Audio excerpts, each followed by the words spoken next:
Un petit retour d'expérience sur le mini-filtre Sawyer Care Plus. Bonjour les amis, bonjour et bienvenue sur cette nouvelle vidéo. Aujourd'hui, je tiens à partager un retour d'expérience sur un équipement que j'apprécie particulièrement et que je recommande. Ça fait 10 000 km que je marche avec lui, ce qui représente à peu près un an passé sur les sentiers, à lui confier ma vie, à faire que toute l'eau que je bois, je la filtre avec lui.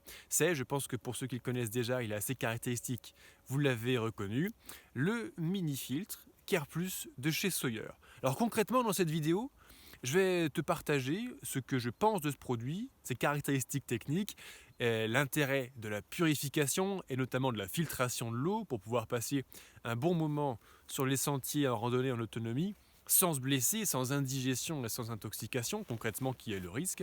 Et à la fin de cette vidéo, va jusqu'à la fin, parce que je parlerai d'une anecdote lorsque je traversais la Scandinavie, où j'ai eu une indigestion ou une intoxication alimentaire, je ne sais pas exactement, mais c'est typiquement le genre de choses qui peut se passer quand on est en randonnée et qu'on boit de l'eau pas purifiée. Alors c'est parti, on y va pour remettre cette question de ce filtre dans son contexte global. Quand on part en rando, notamment en autonomie totale, eh bien, il faut pouvoir avoir la capacité soi-même de purifier son eau. Il y a plusieurs méthodes de purification, on en parlera un petit peu après quand on rentre dans le vif du sujet avec le Sawyer. Et la filtration, typiquement, c'est la méthode de purification la plus adaptée à la randonnée, au trek, etc. Alors c'est extrêmement important parce que si on n'a pas de quoi purifier son eau soi-même, il faut l'acheter et donc on ne peut pas aller en zone naturelle. Et si on a une méthode de purification naze, ça veut dire qu'il faut porter beaucoup d'eau purifiée sur soi. L'avantage de la filtration, c'est que tout au long de la journée, dans tous les points d'eau dispo que je trouve, et typiquement en zone naturelle et en montagne, il y en a partout, je peux la purifier pour être serein à 99,99999% pour celui-ci, de ne pas choper une chiasse ou une autre petit désagrément. Alors voilà la grande question, et maintenant on rentre dans le vif du sujet. À nouveau, j'ai confié ma vie à ce filtre, sur 10 000 km, à peu près un an passé sur les sentiers, et concrètement, je l'ai utilisé essentiellement, exclusivement même, en Europe. C'est-à-dire que moi, j'ai traversé l'Europe de Gibraltar à Cap-Nord. Je l'ai utilisé essentiellement dans les Pyrénées, la France, les Alpes, la Corse, l'Écosse et également toute la Scandinavie. Alors, quand je marche, évidemment, lorsque je me rapproche des aires urbaines, je me remets à boire de l'eau que l'on trouve dans le circuit de distribution classique, potable, etc. Ou bien j'achète de l'eau en bouteille, ça dépend de l'endroit où nous sommes. À part cela, je pense que 80% de mon temps, j'ai purifié mon eau pour la boire et pour me laver avec mon Sawyer. Voilà pour les conditions du test. Concrètement, en termes techniques, il a deux gros avantages, le Sawyer, le Care Plus de chez Sawyer. Le premier, c'est son poids. Son poids parce qu'il fait 57 grammes, 65 avec tout le matériel qui est avec lui, les accessoires, la poche à eau, la seringue, la paille, etc. On en reparle en détail juste après. Et ce qui fait qu'il est super léger et pas encombrant. Tu vois, il fait 13 cm de long, il fait 33 de diamètre à son diamètre maximum, donc ça tient partout. Typiquement, comme tu peux le voir, moi, je porte mon camelback en ventral et mon sac à dos derrière, ce qui fait mon camelback a une poche à eau d'1,5 litre à l'intérieur et je mets en plus mon filtre, sa petite poche à eau et la seringue à l'intérieur, ça tient. En rangeant tout l'équipement eau, entre guillemets, au même endroit, c'est très simple, tout est prêt, ce qui fait que quand j'arrive à la source, j'ai plus qu'à déballer. D'ailleurs, je vais illustrer cette vidéo qu'on tourne aujourd'hui dans un endroit magnifique, mais je vais quand même l'illustrer avec une session que j'ai filmée lorsque je faisais mon GR5, la traversée des Alpes, et donc pour illustrer cette vidéo que je savais que j'allais tourner à l'époque, j'ai fait un petit plein dans le ruisseau avec justement le Sawyer.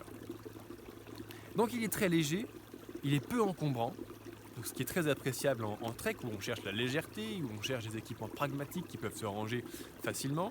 Il a également une deuxième capacité extraordinaire, quand il est arrivé sur le marché, ça a fait vraiment un buzz parce que Sawyer a annoncé une capacité, une autonomie de filtration de 375 000 litres d'eau. 375 000 litres. Waouh, c'est énorme. On vit 30 000 jours en moyenne avec l'espérance de vie qu'on a en Occident. Si on boit 50, 60, 70 000 litres d'eau, c'est bien le bout du monde. Donc tu vois, c'est une capacité absolument énorme. D'autant plus que les autres filtres en fait, qu'on trouve sur le marché, à prix équivalent, à taille équivalente, à qualité équivalente, ils ont plutôt une autonomie en fait de 1000, 2000, 3000, 4000 litres. Et après, il faut changer le filtre à charbon typiquement, etc. Donc, ce qui veut dire que tu pars avec du matériel qui a des parties consommables. Donc au bout d'un moment, il faut changer le filtre. On en reparle en détail par rapport à celui-ci. Donc je commence par ces deux grosses qualités, sa légèreté, sa petitesse, pour le ranger partout sans peser lourd, et avec une énorme capacité de filtration. Et à ce jour, je ne sais pas s'il y a à nouveau un filtre qui annonce plus que cela, ou un autre constructeur que Sawyer qui fait des filtres avec une telle autonomie. Et pourquoi il y a une telle autonomie ? On y vient dans le détail, c'est grâce en fait au process de nettoyage après chaque utilisation, qui nécessite juste d'embarquer en plus un piston nettoyant, bon, en clair une seringue pour faire simple, afin de purifier le filtre et d'augmenter sa longévité, sa durée de vie. Après ces deux gros avantages, on rentre un peu plus dans le détail technique, on va dire, la filtration.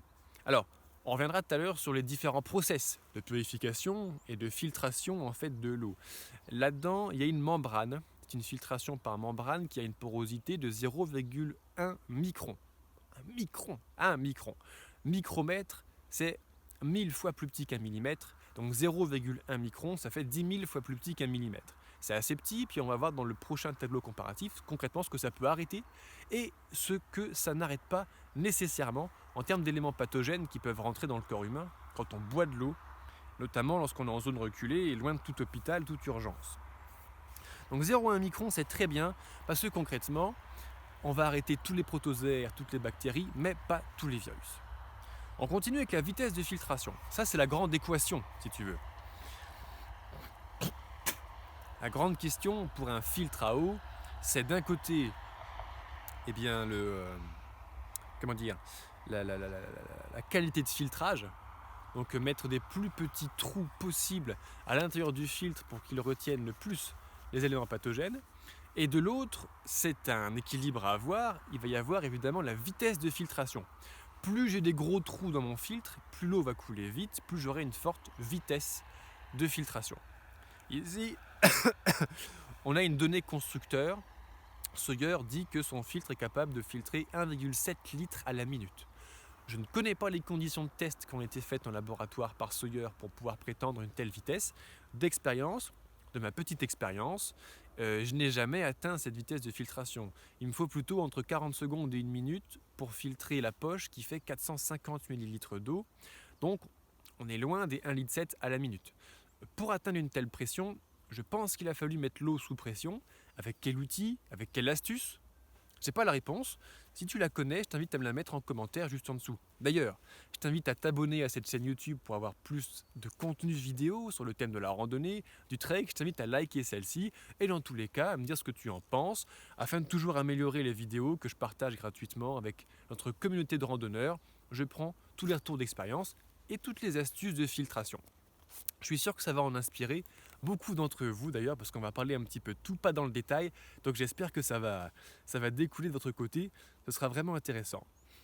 La membrane, on a une membrane effectivement à 0,1 micron et une membrane auto-nettoyante, ce qui est une caractéristique essentielle, et on l'a vu un petit peu déjà, c'est cette capacité d'être auto-nettoyante juste avec une injection sous pression. On voit le process juste après, qui fait qu'on a une si grande autonomie et une si grande qualité sur le filtre. Et donc on arrive à 99,99999% de taux de filtration de micro-organismes et potentiellement pathogènes.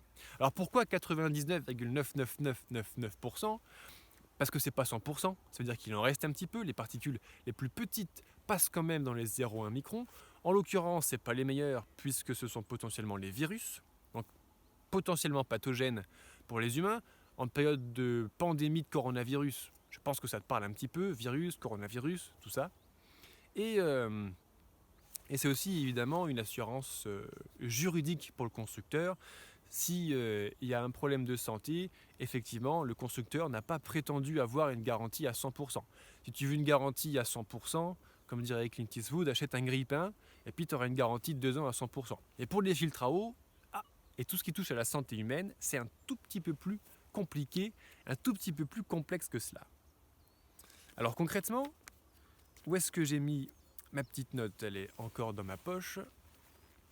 Non. Où est-ce qu'elle est passée? Ah, elle est juste là, c'est pour ça. Excellent. Alors, on va maintenant rentrer dans le détail en fait de chacun de ces éléments techniques. Chacun de ces éléments techniques parce qu'il y a quand même quelques petites choses à en dire. À nouveau, le poids excellent. Le rapport poids-prix, poids-capacité de filtration fait que le mini-filtre Sawyer Care Plus est franchement l'un des meilleurs aujourd'hui sur le marché. À rapport de poids, il y a des filtres beaucoup plus puissants avec des pores beaucoup plus petits, mais c'est tellement petit que ça nécessite soit une grosse pression, donc il faut aller pendre une poche à eau avec un énorme tuyau de plusieurs mètres, ou alors une pompe pour mettre sous pression le fluide afin qu'il passe quand même. Là, on est sur quelque chose qui peut se faire par la force de la gravité ou presque, juste en pressant un peu la poche. On en reparle juste après. Ensuite, pour entrer un petit peu plus dans le détail, oui, la taille, ça on l'a vu, le volume de filtration. Non, en fait, je crois qu'on a déjà beaucoup fait le détail avant de rentrer. Oui, c'est ça, on a fait le détail en même temps que parler de chaque caractéristique technique. Donc, on va directement passer aux accessoires, en fait. Le filtre Sawyer, le Care Plus, il est livré avec plusieurs accessoires. Il y a celui qui est juste en bas de la caméra, juste ici. Ça te permet en même temps de jouir de la vue. Regarde-moi un petit peu ça. On a ce volcan, le Puy de Dôme qui est juste là. Et en bas, au début de la vidéo, on avait une nappe de brouillard, mais qui s'est dissipée depuis tout à l'heure. Maintenant, on a un parfait panorama clair. Ah, j'adore cet endroit, c'est vraiment magnifique. Alors, rentrons dans le vif du sujet. Revenons à nos moutons, c'est le cas de le dire. Il y en a plein partout. On est dans une pâture à moutons, j'adore. On va avoir plusieurs accessoires. Donc le filtre, il est livré avec une paille, une poche à eau et une seringue. La chose la plus intéressante, ça va être la poche à eau. Et on va commencer avec elle. Concrètement, à quoi ça sert? La poche à eau, elle fait 450 ml, 16 oses, c'est le système impérial. Eh bien, c'est du plastique léger et souple, ce qui fait que c'est quelques grammes, c'est extrêmement léger, c'est facile à ranger, on peut la replier dans tous les sens, ça ne casse pas. Il y a des coutures qui sont sérieuses, ça tient le coup. C'est du consommable, mais je vais dire qu'on peut quand même marcher plusieurs milliers de kilomètres avant d'avoir à la changer et d'en racheter une de rechange. Que je me mouille un petit peu. Alors, je ne vais pas entrer dans le détail plus que ça, mais non, on peut vraiment marcher plusieurs milliers de kilomètres en l'utilisant plusieurs fois par jour, tous les jours, avant de l'abîmer. C'est du plastique souple qui est quand même robuste.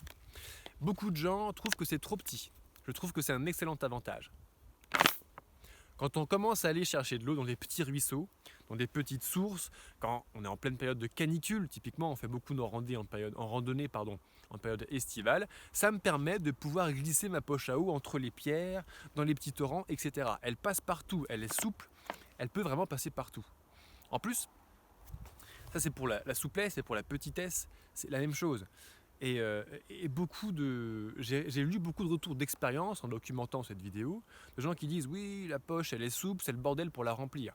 C'est parce que tu n'as pas, je pense, l'astuce. Ceux qui disent ça, je pense, n'ont pas l'astuce de bien l'utiliser. Il n'y a pas de mauvais outils avec des mauvais ouvriers, comme disait mon grand-père.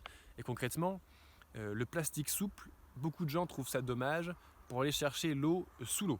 Quand il y a une petite cascade, une petite fontaine, tu comprends bien que l'on met la cascade dans le trou, ça se remplit très vite, c'est très bien.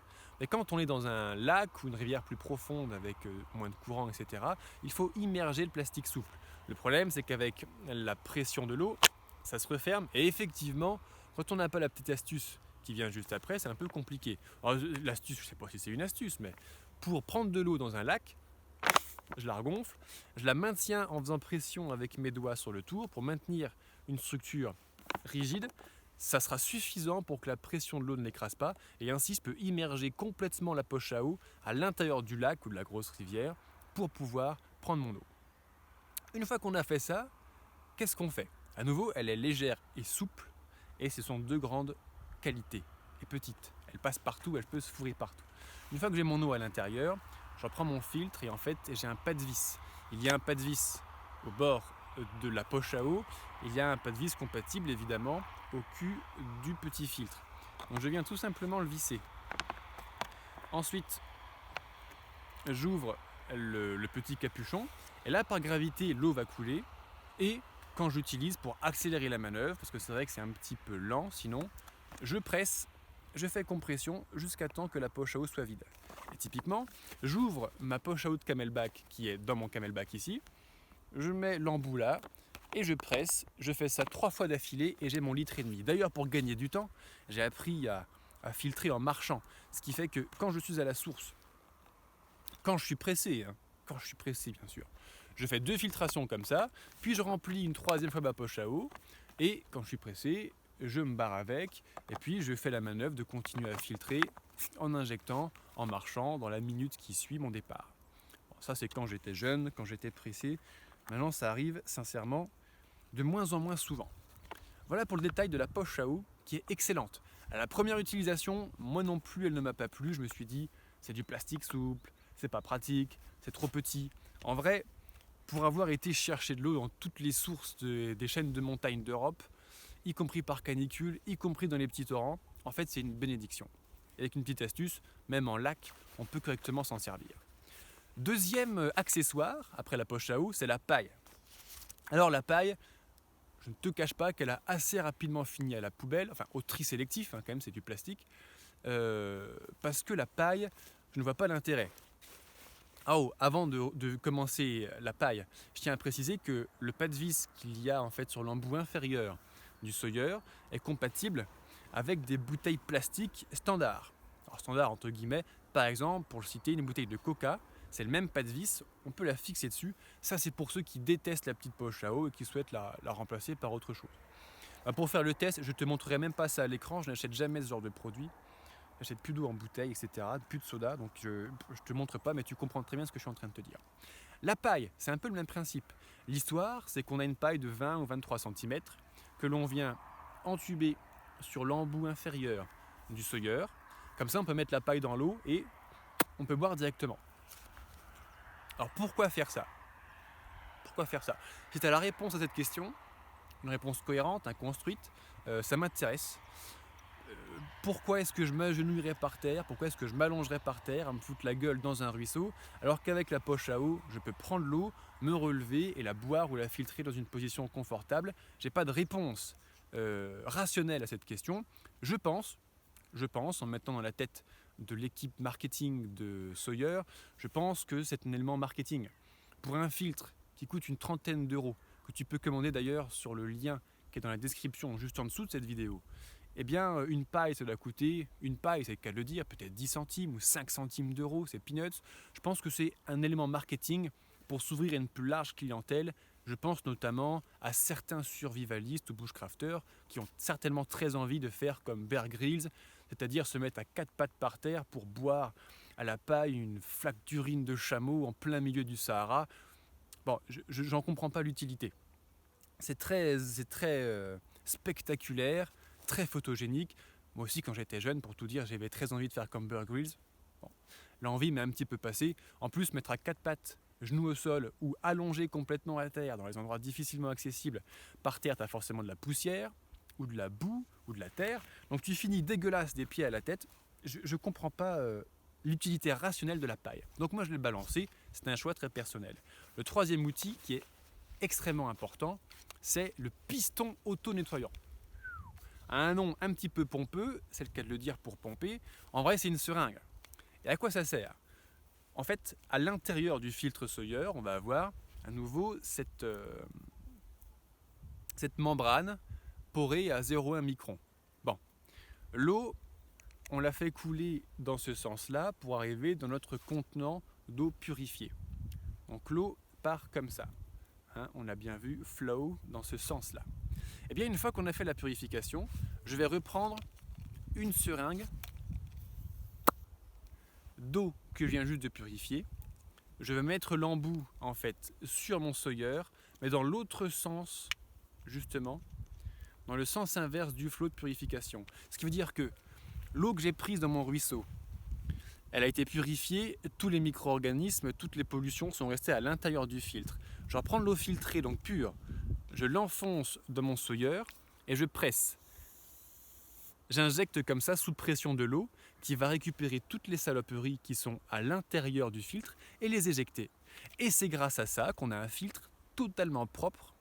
Alors bien sûr sous condition de bien respecter le process de filtration, parce que si tu laisses des micro-organismes, des bactéries, des virus, des protozoaires, des germes, des bacilles traîner à l'intérieur de ton filtre, s'il n'est pas antimicrobien, antifongique particulièrement puissant, forcément au bout d'un moment ça va proliférer.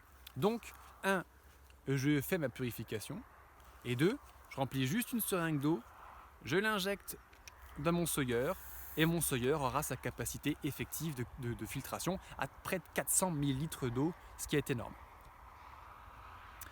Alors voilà pour les 3 accessoires, qui sont livrés quand on commande le mini filtre Sawyer Care Plus. Et on va continuer en parlant de manière un petit peu plus générale maintenant de la purification. Alors d'abord un petit peu de taille. Ouais. La taille ça compte. Hein, c'est pas que je parle bien sûr de filtration, la taille ça compte parce que les petites bêtes qu'on a envie de filtrer concrètement, ce sont les protozoaires, les petits organismes vivants. Les protozoaires ils font entre 1 micron et 600 microns, donc jusqu'à 0,6 mm. Tu vois, les plus gros d'entre eux, on pourrait les voir à l'œil nu, dans de bonnes conditions de visibilité. Donc les protozoaires ils font maximum 1 micron, filtrés à 100% par le Care Plus. Les bactéries ça fait de 1 à 10 microns. Pareil, alors, les plus petites bactéries vont jusqu'à 0,2, elles sont plus rares. Donc ça passe. Ça ne passe pas justement à travers le filtre. L'eau est parfaitement filtrée. Par contre les virus, c'est eux qui vont nous emmerder. Les virus, ils font entre 0,01 micron et 0,3 micron. Donc ça veut dire qu'il y a des virus plus petits que la capacité de filtration à 0,1. Donc ça veut dire que pour avoir une eau filtrée à 100%, le Care Plus ne suffit pas. Il ne suffit qu'à 99,9999% de filtration. Alors, en ayant les bons réflexes pour bien aller chercher son eau, si possible pas stagnante, le plus proche possible de la source, à un endroit où il n'y a pas d'activité humaine, où on n'a pas vu de cadavres d'animaux dans les environs, parce que typiquement quand on part en randonnée, c'est statistiquement en montagne, parce que c'est un endroit, une zone naturelle particulièrement préservée. En montagne, il y a de la pâture, il y a du mouton, de la chèvre, de la vache, ça chie partout, ça urine partout, ça meurt, et ce qui fait que le problème c'est que l'urine, les défécations et les cadavres d'animaux et de randonneurs, bon les cadavres pas trop, mais l'urine et les selles de randonneurs, il y en a quand même, et de plus en plus, vu que nous sommes de plus en plus nombreux à pratiquer ces espaces naturels, eh bien, viennent polluer l'eau, on la boit, et c'est là que les problèmes arrivent, concrètement. Donc, il faut quand même regarder que l'eau soit clean. Typiquement, dans une pâture couverte de déjection, je ne purifie pas mon eau.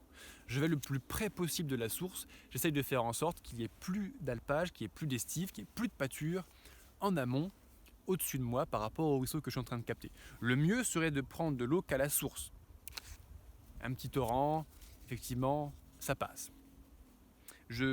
Dans la pratique, quand on commence à être un petit peu plus expérimenté, quand on part faire du long cours, bon, on peut négocier un petit peu avec cet aspect des choses. J'en parle pas parce qu'on est sur un réseau social, il y a beaucoup de débutants, je sais, débutants en randonnée, notamment en randonnée en autonomie qui me regardent, donc j'en dis pas plus. Il faut être sérieux pour bien filtrer son eau le plus proche possible de la source. Mais en montagne, il y en a partout. Sauf quand les sources sont taries, avec le réchauffement, avec les variations climatiques, c'est quelque chose qui arrive de plus en plus souvent dans l'épisode caniculaire. Ce sont des choses qui arrivent. Heureusement, nous, on a une petite poche super souple qui peut se glisser partout, même dans les petits ruisseaux. Alors pour venir un peu plus en détail sur les virus, en pleine pandémie mondiale de coronavirus, je fais un tout petit point dessus. Les différentes souches de coronavirus qu'on a eu. Ah, je vais te les faire à la Didier Raoult, je vais me gratter la barbe quand je vais te raconter ça. Les différentes souches qu'on a eues de coronavirus, eh bien, elles font entre, de mémoire, 0,08 et 0,2 microns, avec une moyenne de 0,125. Ce qui fait qu'en moyenne, le CARE+ va filtrer les différents germes, les différentes traces de coronavirus que l'on a, mais pas toutes. Il y en a qui sont inférieures. Alors après, les réseaux d'eau de distribution occidentaux, suffisamment chlorés, suffisamment traités, suffisamment surveillés, sont aujourd'hui réputés saines par rapport à cela. Mais ce n'est pas le cas des rivières et des lacs, des eaux douces, polluées par l'activité humaine. Là, il n'y a pas de fiabilité à 100%.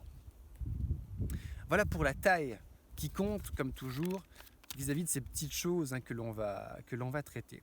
Alors maintenant qu'on a parlé en fait de filtration, je vais parler de manière plus générale de purification. Je ne vais pas rentrer dans le détail complet parce qu'il s'agit d'une vidéo de test sur le CARE+, et je ferai une vidéo spécifiquement sur le sujet de la purification. Mais on peut imaginer aussi purifier son eau. L'alternative principale, typiquement pour les randonneurs, les trekkers, les pèlerins, c'est le traitement chimique avec les pastilles micropures, notamment la micropure forte de chez Katadyn, que tu peux également commander. Je te mettrai un lien en dessous pour voir à quoi ça ressemble et t'en fournir. C'est très bien parce que c'est puissant. On a vu, une filtration mécanique ne détruit pas tous les virus, une purification chimique, oui, effectivement, on peut venir à bout de tous les virus et on peut avoir cette garantie très très proche du 100%. Comment ça marche? On met une petite pastille, gros comme une pilule, dans 1 litre d'eau. Au bout d'une demi-heure, tous les virus et bactéries sont éliminés. Pour les protozoaires qui sont plus gros, donc plus résistants, il faut attendre 2 heures pour être sûr. Donc on a un premier défaut, on va dire, de cela. Alors l'avantage de la purification chimique, c'est que c'est puissant. C'est puissant et ça défonce notamment tous les virus. En revanche, il y a un temps d'attente. Moi, j'arrive au ruisseau, j'ai soif, je veux boire. Ah ben non, il faut attendre une demi-heure. Ah bon, d'accord. C'est un premier désavantage. Deuxième désavantage, je déconseille la purification chimique sur le long terme. Je répète, je te déconseille d'utiliser la purification chimique sur le long terme. Pourquoi? Une purification chimique, c'est ingérer un produit qui détruit tous les micro-organismes. Tous les potentiellement pathogènes qu'on ne veut pas, mais tous ceux qu'on veut.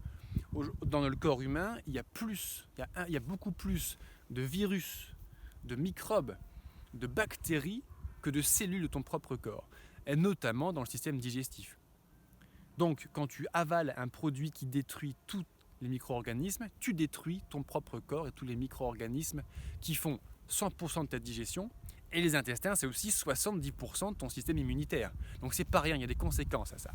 Pour une petite durée, un jour, un week-end, quelques jours, et pourquoi pas utiliser effectivement la purification chimique. Pour le long terme, je déconseille vivement l'utilisation de cela. Petit bémol, évidemment, sauf si tu pars dans un pays à risque, un pays du tiers-monde, qui n'a pas de système d'eau potable fiable, en pleine guerre, en pleine épidémie, etc. Évidemment, je préfère détruire mon intestin plutôt que mourir de la peste, du choléra ou de je ne sais pas quoi. Et on peut également purifier l'eau par le feu, par le soleil et ses rayons ultraviolets, avec d'autres filtres qui utilisent des techniques, pas de filtration par membrane, mais des filtrations par charbon, typiquement, ou bien par céramique. Céramique, ça va être un petit peu plus lourd. Le charbon va avoir une durée de vie inférieure en termes du filtre, surtout par rapport à notre ami CARE+, qui a son autonomie de folie de 375 000 litres. Mais ça existe quand même d'autres choses. Alors, pour conclure sur le filtre Sawyer CARE+, le mini-filtre, sincèrement, je te le recommande à 100%. Je te le recommande les yeux fermés. Je lui ai confié ma vie. Pendant 1 an, je me suis abreuvé dans les sources et les ruisseaux avec lui. Je n'ai pas eu de problème, sauf une petite anecdote. On en parle pour finir cette vidéo. Donc, j'ai foi à 100% dans ce produit. Je te le recommande. Et à nouveau, tu trouveras un lien en dessous de cette vidéo pour le commander. Alors, la petite anecdote, qu'est-ce que c'est? Quand on ne purifie pas son eau et que l'on absorbe des bacilles, des germes, des virus, des bactéries, des protozoaires nocifs, qu'est-ce que ça fait? Alors, il m'est arrivé une fois, et j'en parle pour être transparent à 100%. Il m'est arrivé une fois de faire une intoxication ou une indigestion, je pense clairement une intoxication là, mais je ne sais pas à quoi c'est dû. C'est-à-dire que j'étais parti traverser l'Europe du Nord, de Paris à Cap-Nord en 2019, et arrivé en Suède, j'ai été complètement bouleversé. Parce que quand tu arrives en Suède en plein été, qu'est-ce qui se passe? Il fait jour 24 heures sur 24. Donc quand on n'est pas habitué, ça a complètement déréglé mon cycle de sommeil, ce qui fait que je me levais, moi je ne regarde pas la montre, j'ai pas de montre d'ailleurs, et je regarde rarement mon téléphone, ça fait que je me levais à 2-3 heures du matin pour partir marcher, en sachant que je pensais que c'était l'aube, on était en plein milieu de la nuit, mais la nuit n'existe pas là-bas. Et pareil, le soir je me couchais à point d'heure parce que je faisais des journées de marche interminables, j'étais fatigué, je ne comprenais pas pourquoi. Donc cette accumulation, de très peu d'heures de sommeil, et d'énormes journées de marche m'ont particulièrement fatigué. Quand on est fatigué, c'est là qu'on prend plus de mauvaises décisions, c'est là qu'on commence à faire des erreurs.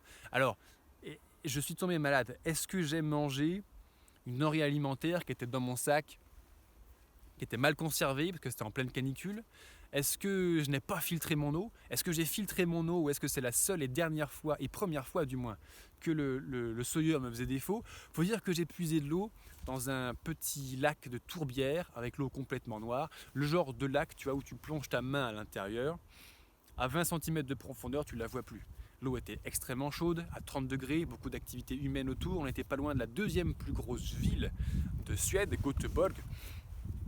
J'ai mal géré cette distance avec la civilisation et la pollution de l'activité humaine, mais la Suède c'est traître parce qu'il y a une telle faiblesse de la densité de population que tu sors de la ville, tu arrives directement dans la nature et tu t'y crois déjà, alors que non, il y a encore un petit peu trop d'activité humaine autour pour pouvoir se permettre tout de suite de boire l'eau.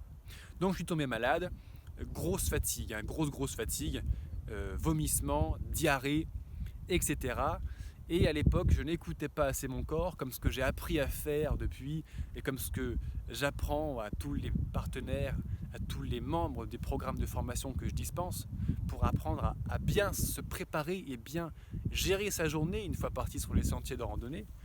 Eh bien, j'étais à l'époque pas assez à l'écoute de mon corps, et là où j'aurais dû typiquement m'arrêter 2 jours dans un camping, le temps de je me remettre, j'ai continué à marcher 10 heures par jour sans m'arrêter et j'ai traîné ça pendant 10 jours, j'y ai perdu quelques kilos, beaucoup de kilos même je pense, et une grosse fatigue. Alors voilà pour cette vidéo, je te remercie de l'avoir regardée jusqu'au bout, et pour bien la finir, j'espère que le vent n'est pas en train de trop souffler dans le micro de la caméra. Pour bien finir, mention légale, ce retour d'expérience est un retour d'expérience indépendant. Je n'ai pas été subventionné, je n'ai pas été payé pour dire ce que je suis en train de dire. Je suis convaincu d'un produit, j'en parle et je te dis clairement ce que j'en pense. Tu trouveras un lien pour commander cet article s'il t'a plu. C'est un lien d'affiliation. Concrètement, ça veut dire que toi, ça ne te coûtera pas plus cher. Et pour moi, je recevrai une petite rétribution de mon partenaire pour soutenir le travail que je fais de documentation, de tests et de publication de tout le contenu que j'offre sur les réseaux sociaux, notamment sur cette chaîne sur laquelle je t'invite à t'abonner pour qu'on continue à parler de matos, de trek, de randonnée, de récits d'aventure ensemble.